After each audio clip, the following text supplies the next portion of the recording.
go by Autokorekt. I started raving a lot when I got out the Marine Corps. I never knew how to DJ. I never knew how to produce. I just really liked to go to the dubstep concerts because when I went to my first festival, I fully understood it being in the crowd because like all these sounds, like all these weird sounds making actually like a rhythm, a lot like it blew my mind. Hmm. But I come from no musical background. I didn't play an instrument. I don't know music theory, just really enjoyed like the mosh pits and just how aggressive but still like friendly it was. Right. And then I just started raving. I have a really good ear, so I would go to festivals and I would like some of my favorite DJs. I'd be like, dude, you could have like done this better. Like, but I'm not like an artist at the time, so I'm like, you know what? I'm gonna just like run this, try to learn. So I had a homie. He kind of like showed me a little. His name was Ukes. They go by Blurred Vision. So he was like kind of introduced me to it, and he gave me Ableton, and then we kind of worked a little, and I mean it took me about a year to fully understand. But then I self-taught YouTube. I had one mentor for a little bit, and then yeah, man, I just started playing shows, and it was just kind of very spontaneous because like I progressed, I caught on very quick, especially with like the program and like I never would have thought that I would even ever be making music. So Right. it's Well, you didn't start autocorrect until like 2019, right? no, dude. So 2018 is like I started like spinning, DJing at like basement and shit, but I was going as Stank Face. That was my first. I think I remember that. Yeah. Yeah, so like it was like STANKPHACE. Um and and like I started like making pretty good music, and my mentor was just like, bro, like honestly, dude, like, I know you want to take this shit seriously, so I think it's you need to rebrand. But once I rebranded and it's like I learned from all the mistakes I did, and it was a stepping stone. And then it was the best decision I could have done because I just took off once I, you know, started running autocorrect. And my last name is Autolino, Yeah. so I played sports a lot. And I was in the Marines, so everyone calls you by your last name. So everyone called me Auto. So I wanted to incorporate that, and then I spelled it the way I spelled it because like of branding. Like if you type in autocorrect how it's spelled, it's gonna be a bunch of weird shit. Yeah, just a correction for a phone. But then but the way you spell it with mine is I got 10 Google pages. Mhm. So yeah, and Smart. yeah, and then just correcting people's lives. Like How long did it take you? So you said it started in 18. How long did it take you? How many years did it take you until? Because you're full time now, right? yeah, I'm doing like full time. How long was that prior to COVID that you became full time, or was it like during that time? So I really took off in like 2019. I got my first label release with Dirty Snatcher Records. It was Dirty Snatcher Promotions at the time, and that's kind of what really set things off. And then I started playing more shows. I didn't have a manager at the time. Um, and then I got a manager maybe like 6 or 7 months before COVID, and I was about to go on tour with Dirty Snatcha. I started getting a couple. I got on Rail Breakers, a couple like little labels, because I want to stock up my portfolio. Right. Um, but in 2020 is when COVID happened, right? Like Yes. 2020. That was like early 20. Yeah. So yeah, like that I had like 8 shows lined up, and that completely destroyed like the whole music industry when that Yeah. happened. So I started stocking up on tunes. The morale in the whole scene, dude, was very negative. A lot of artists, falling off. I mean, like couldn't pay bills. Like, bro, like the venues are shut down. But it was really sad for a lot of artists, but I tried to take advantage of it as best I could and capitalize on that because there's a lot of bigger people come and stop putting shit out. They like get pissed off. So I was just like, you know what? I'm gonna just gun it. So I started hella tracks. I got on me and J6 got on Subsidia. Yeah, Um because Subsidia launched what, 21? 2020. 2020. Okay, yeah, it's end of 2020. Oh Okay, yeah. yeah. So it was like they did Night Volume 1. It was like the one with like hella people. Hmm. And then Night Volume 2, me and J6 got on it. That was J6's second. It was my first release on Subsidia. And that was really, really helped me out. And that was during COVID. Then me and Suspect got on Night Volume 3 for Paradym. And then we Fire also track too. I love that track. thank you. Suspect is he's a goat, bro. He is so underrated, bro. Like Super underrated. he's insane, dude. Yeah. But yeah, man. And then I got on um Dawn. I think it was either Dusk or Dawn, one of them, Volume 3 with Suspect too. Then Bad Break in 2021. So I had like four There's a shit ton of releases. within like 6 months. Like it was like I was just going ham. Like things were just moving, and it was just a good snowball effect. I was with good people. Um, I've said this in the past, but it seems like the people who like really took advantage of like the downtime during COVID and like actually worked during that time instead of just being couch potatoes, really like they came out of it just next bro, level. And you're prime example of that. So congrats. um, thank you, bro. Yeah, Yeah. COVID, like as shitty as COVID was and is and shit, but like that, it boomed my career, Yeah. massive. And it just once like you get something really rolling, dude, like just that momentum And a keeps snowball. yeah, it's a Yep. snowball effect. And you gotta just keep on going, have good people around you, don't get all negative and shit. Like you gotta stay positive. Then we got on Bygor. Me and Suspect had a release with Bygor, which did really well. So then I got that one, and then When did the 40-ounce thing start for you? oh man, okay. So 40 ounce, in so right before COVID, I think. Okay, so the show that I saw you at, Yeah, we met. So for the people listening, we met at Base Therapy in Sacramento. This was like what 2019, I think. Like this. 2019. Yeah. It was like me, Coma Tech. Yep. Like it was a sick show, And and this guy dislocated his shoulder. literally was playing for like 30, 40 minutes, and the last like 15, 20 minutes my shoulder dislocated and I couldn't get it back in, so I was spinning with one hand. How'd that even happen? Where you just because you were hyping up the crowd, or? I was just being my arms were just yeah, dude. And it's still, and now like it's so bad now that it pops out like in my sleep, bro. Oh, Like I'll wake up if I go like this just when I'm sleeping, I'll wake up and it'll be out and I'm like, bro, fuck. Like, dude, it's I need surgery, but like that sucks. I have tattoos and stuff, so like I don't want to like Hmm.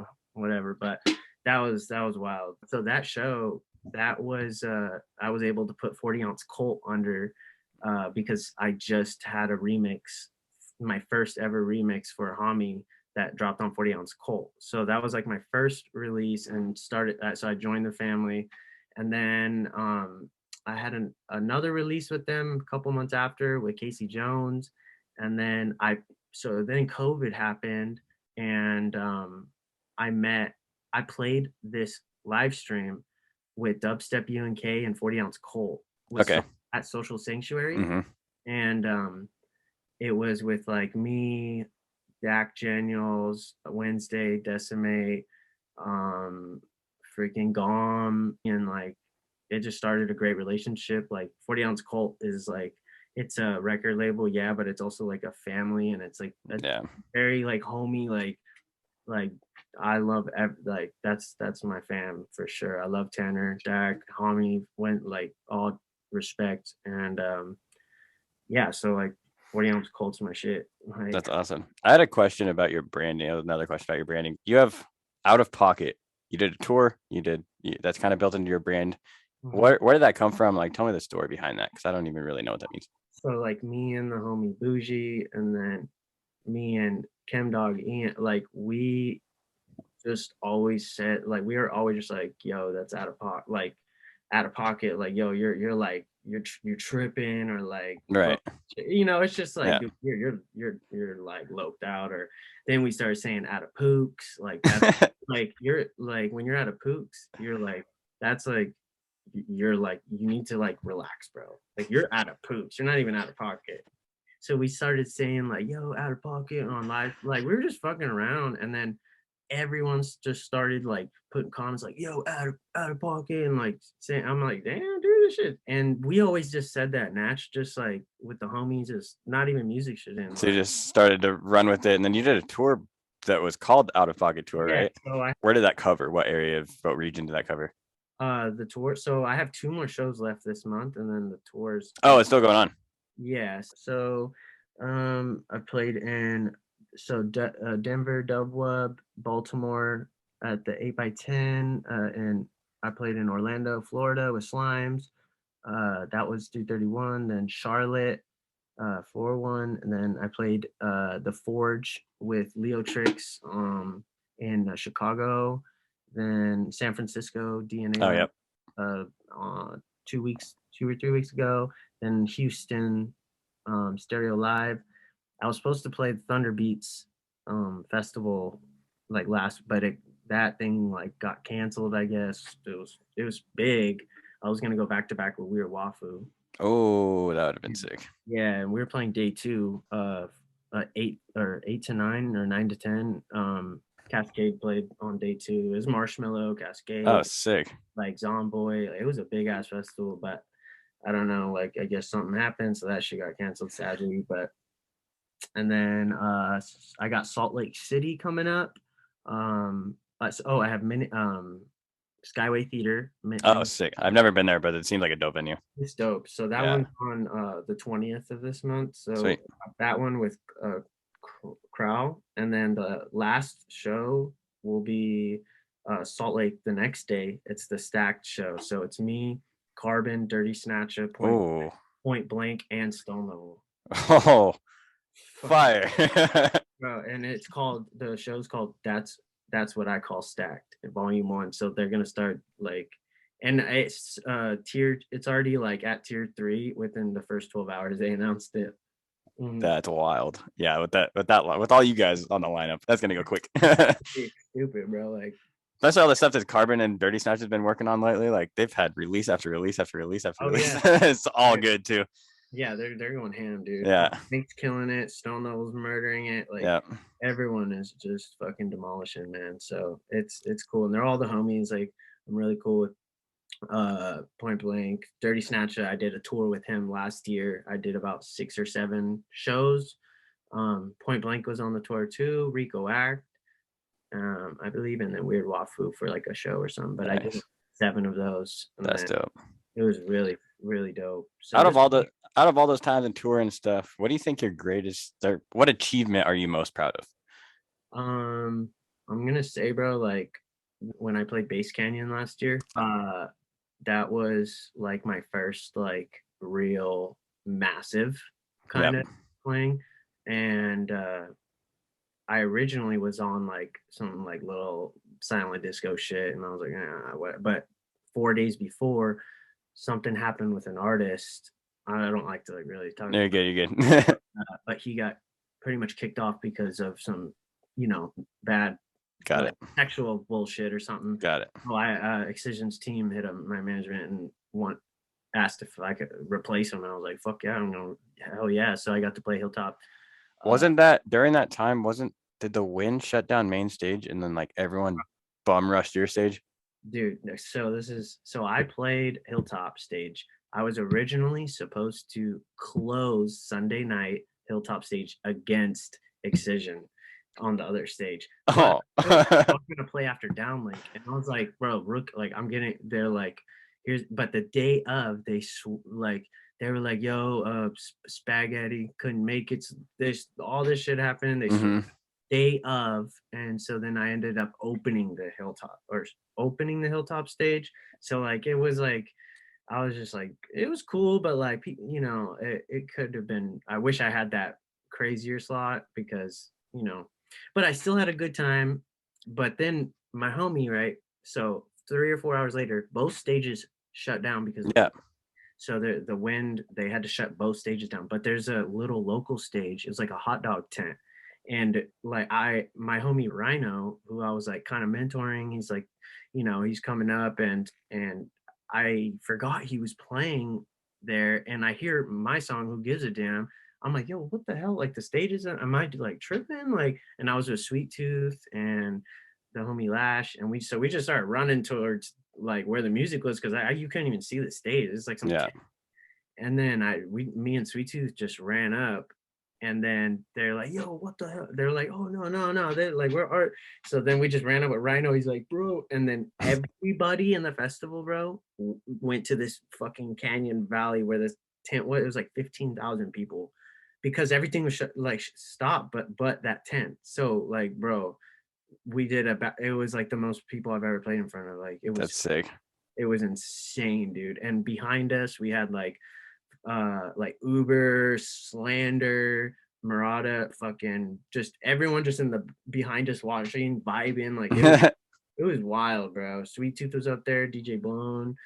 We just did back to back, and it was so epic, bro. And like, That's awesome. yeah, it was wild as fuck. It was a lot of people. I was like, damn, that's a it like it just looked like a wave of just people. Like, dude, it was sick, bro. Throughout your time of being an artist, what do you think were some of your greatest lessons that you've learned along the way?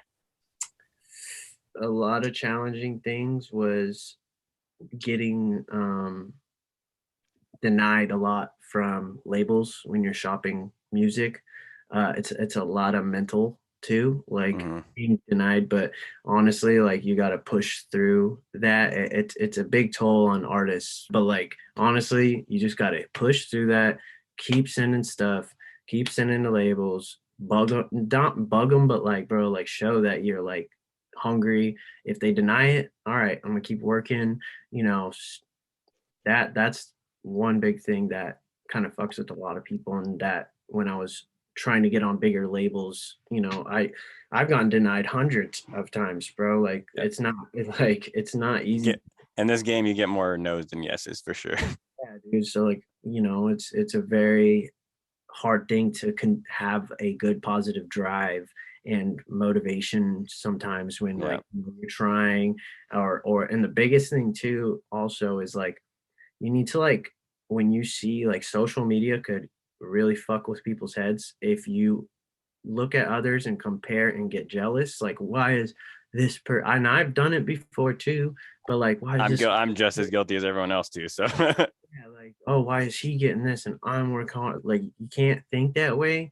You gotta like, be happy for certain people because that negativity will just destroys you. mhm. You know what I'm saying? Oh, also too, like, don't be bombarding certain bigger artists. When I was like stink face and shit, like, I didn't know what the fuck I was doing. I was sending the shit that I was like, this is so fire, and it was just straight trash. And I was sending it to super dope artists, and like, bro, that could kill the bridge.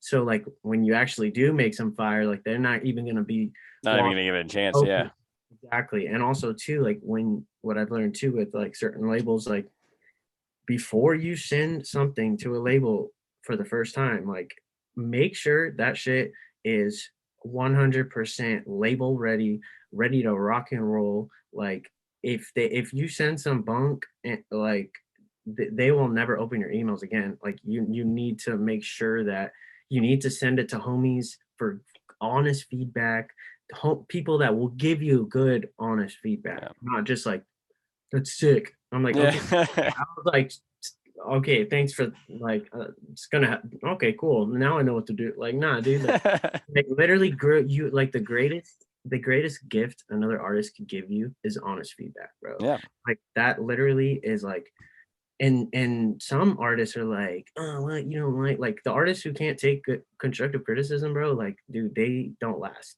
and Like, that comes with surrounding yourself with the right people too, right? yeah, like you need to. I have a not. I know a lot of artists and I'm cool with a ton of people, but my circle that I really, really fuck with and like that I do talk to and I actually have relationships with, like they not only like, we talk every day on a friendship level, but like they check and see like hey, how you doing, bro? Like you want to be around people who are like even just wondering like, hey, you doing good? You feel like because a lot of artists are always there's shit going on, and a lot of artists Yeah, so it's hard to and there's a lot of clout chasing people, like, oh, right when I started doing good, like, and people who used to talk shit are like, "Yo, dude, I'm so proud of you, man, like, what, like, let's collab or wanna hand," and No, you talk shit about me. yeah, like, in my head, I say that, but I'm just like, "Hey, man, I'm pretty wrapped up busy," but, like, it's just like, you can't be surrounded. That's just, Yeah, like, faith, so I keep around, just a couple artists that I'm, like, really cool with, that really help me, push me, motivate me, really care about my well-being on past the music level. Like, you need to be around that, and you'll see, man, because a lot of this scene is a lot of, like, kind of clout yeah, chasing. Just it is about networking and connections, but sometimes it's like it's over the top with some of yeah. these people. So you got to stay away from, like, like, drama shit. If there was one thing that I could change about this industry, it would be the clout chasing. Like, why? Mhm. There's no need for it, honestly. And I see Oh, people do it, and it's like, I get it. I guess like if you want to play the game that way, it works to a certain degree. But if there yeah. was one thing I could change, I'm not about that at all. And people, like, you could tell when people are like, sometimes, like, sometimes it might work for some people, but, Hmm. like, bro, for like that, it's Long term wise, it does not work at all. hell no, bro. Yeah, No, dude. Authenticity and original and just genuine, like, artists, like, that is lasts forever, and yeah. people see that shit. People, real artists that have been in the game, they know real knows real, bro. What taught you the lesson of like surrounding yourself around the right people? Was there any like was there a certain point where like you weren't hanging around the right crowd, or like Um, what in your experience what did you have to experience or go through to teach you that? so there's been times where I was so fed up with the scene of, just in general, of just, like, I felt like almost like an outcast, so I started Hmm. isolating myself, just doing my own music. I ignored everyone, but then I started to self-sabotage myself because, like, you need friends, good Yeah, friends, to help you, to push you, like, because a lot of people isolate themselves, and I'm one of them, and when I isolate, I just go downhill, and you need to vent to people, but you gotta find that right group to vent to, right. and you don't wanna be venting on social media as a professional artist. Like, it just looks bad, even though you wanna express yourself sometimes. Because back then, I'd be, like, kinda violent, like, I come from a rough upcoming, like, Right. Marine Corps, prison, all, hanging out with all of these, you know, the wrong crowd back before. Yeah. So, In what ways were those type of people like directly affecting you?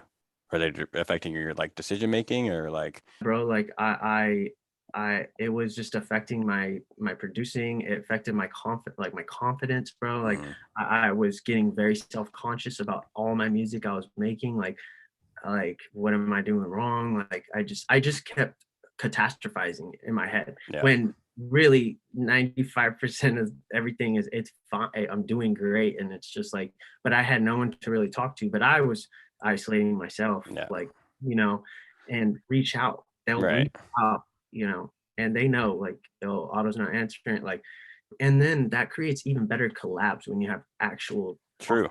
authentic relationships. Like, I have to have, like, a good relationship with the person I'm collabing with, because it makes the song, just, you could Just the feel writing process is easier, yeah. Yeah, yes, because you're like, having fun. You're having fun with the person that you already built that solid foundation with the ex- friendship with. And it's you're in the exactly, studio having a good time versus exactly. It like just comes it. natural, it just flows, like, Yeah, so you don't have to force shit. right, right. Um, Um, Another thing that I think is important to talk about. I know there's a lot of like drug and alcohol use and stuff like that, and I think it's important to right. talk about that. Were those type of people influencing your decisions in that way as well? Um, Honestly, most of the people, they were actually trying to help me, because that was kind of when when I would isolate myself. I would actually, like, Oh, you would go to that and lean on I that. would numb myself, because I just, like, couldn't take, and then also too, like, going to shows, it's like, you drink. Yep. You're gonna drink. All your fans are there and just like pass stuff, and it's cool. And it's like they, but like when you come back home, you're sometimes like with people who have like addictive personalities. Yeah. A lot of us have addictive personalities. So Yep. like when you come back home, like you're still in that like mode, So where like I would be drinking after coming back for 3 days, like and then I have to go to a show in 2 or 3 days after again, and then I don't have that same It's a energy. cycle. Yeah. It's a vicious cycle. So like what I've done is I'm trying to I took off alcohol off of my writers for a little, but honestly, I'm not trying to juice myself, but like dude, that's just not like I drink before I play. Yep. So like now what I'm doing is just trying to drink only at shows and not try to drink when I'm home, like not allowed to drink at home. That's smart. That's what I do too.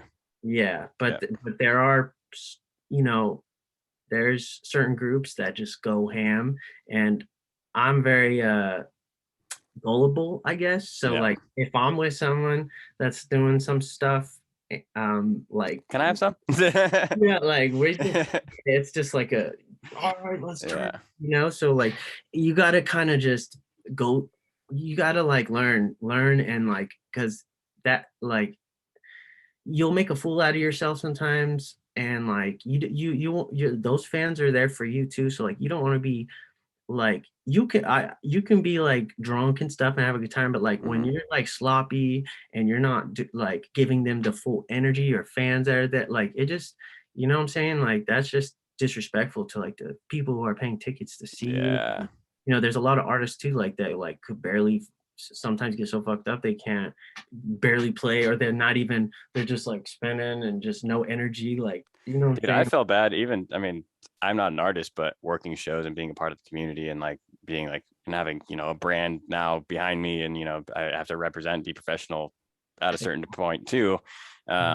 I feel, I mean, my guilty conscience gets a hold of me and I'm like, man, like I shouldn't have, like I talked to this person, I was like, I had a couple drinks, like, did I say everything okay? Like I like overthink things like that sometimes too. So it's it's like it's almost like you want to protect your image and you want to be professional. And with me is like I'm very like wild and all that, Yeah. and like my tour is called the out of pocket tour, and we turn up, but like also too like I'm at that point to where like I'm getting up there, but like anything can to just damage your, Yeah. what I'm saying, because like for example, like right when I started getting on Subsidia, I was posting TikToks during COVID, like just I was just in a bad state. I was just waving my gun around, just making TikTok, like just cause I mean I was a Marine, I owned the gun, like I was a pistol and rifle Right. instructor, but they don't know that, I'm all tatted. They're probably like, oh, this foreign,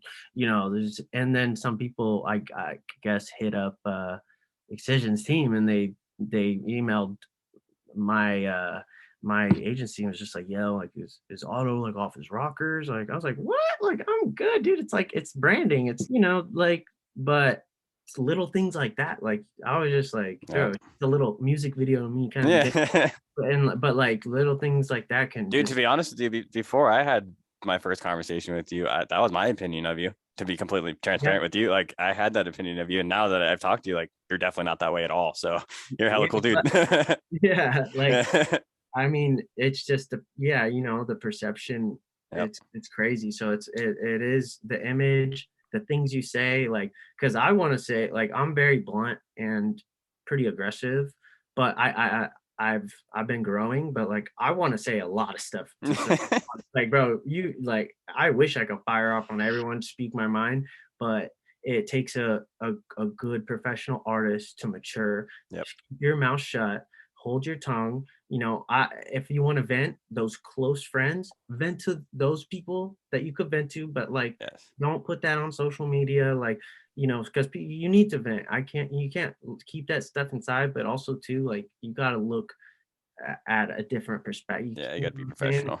Yeah, so like that stuff does matter when you're, touring, and like what if it's like a fan that just first time going to see your show and you do something just you're like it could just destroy Yeah. your whole image, you know? Yep. So that's Puts a what I bad but work. put you don't want to put a bad taste in someone's mouth. Of like Yeah. the first impression means so much to people, to everyone. Exactly. Yeah. Yeah, 100%. So, Yeah. yeah, man, it's you gotta really learn to, um, just be accountable with a lot of your like, just your whole, character, and a lot of artists I know, like, they were getting too out of pocket and drinking too much, and the alcohol, like, Mm-hmm. it destroys bridges, and, so you gotta know how to, like, know your limits with, Yeah. like, alcohol, because I'm gonna be straight up, like, alcohol and drugs and stuff, like, man, that's just a part, like, that's been a part of this scene, and it's never gonna go away. It is what it is,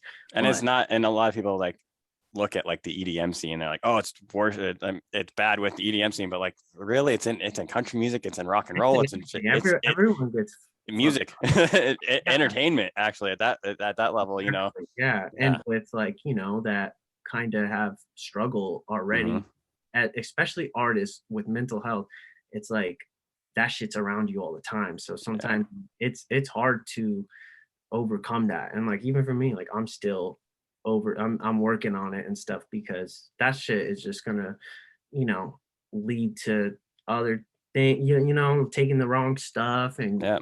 and just, a lot of people fucking die, and, it's just that's not worth it, and then when you start depending on all that alcohol, even when you come back, like, you go into a very depressive state sometimes, like, That's what I don't like about it. I've been in that state before, and it's not fun.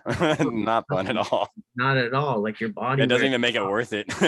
you're just like, "Why am I doing this?" But then next week, you feel a little better, and then you do it again. It's like a vicious cycle, Yeah. you know? But that's a big thing that I think so many artists struggle on, and I give props to a lot of artists that, actually, like, are really, like, staying sober, even though it's so freaking hard. Like, shout out, like, Freaky Oh doesn't yeah. he told me, like, I'm really cool with him, and he hasn't drank in, like, I think a year now, and like, he's actually been getting, because I'm like, man, like, I don't want to go on an out of pocket tour, and, like, oh, you don't want to drink, it's like, Right. like, what, like, almost like peer pressure. But I talked to Freaky about it, and he's like, bro, honestly, like, a lot of people actually do respect you even more for, like, Yep. being able to do that. So, like, I'm still working on that, but, like, It comes with time too. yeah, and Yep. it's hard to find certain artists that are actually Yeah. fully sober, bro. So, like, you know, um, it's a very difficult thing when it comes to that. On top of staying positive on your social media when you're all, what I'm saying, like, up and down with your emotions if you're, Hmm. on stuff, So, Yeah. yeah, it's a very crazy topic, man. Well, I appreciate you for being so vulnerable and bringing that to the show today. Yeah. I'm not going to take up too much more of your time, but thank you so much for being on the show. A couple of wrap up questions. One is, what are you most excited for coming up this year? What do you got on the books that you can Um, don't give away anything that you can't, but Yeah, yeah. No, so yeah, I mean, I do have my EP fully dropping on Root Service I'm stoked for that. on May 6th. So that's gonna be really dope. I'm really excited. Shout out Bear Girls and Root Service for, giving us the opportunity and really letting me showcase my EP with my homies' full vision of like Autocorrect. Hmm. So I'm really stoked with that. I got couple more shows coming up, with the Stack Show, with Mutiny, with, Carbon, Stone Level, Dirty, Point Blank. That's gonna be insane. I'm planning on doing a music video. Sick. Um, yeah, so I've been talking to some people.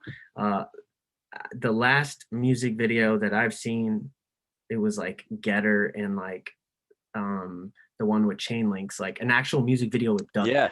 but Yeah. like real animation, but not just visual. And no one's done it in years now.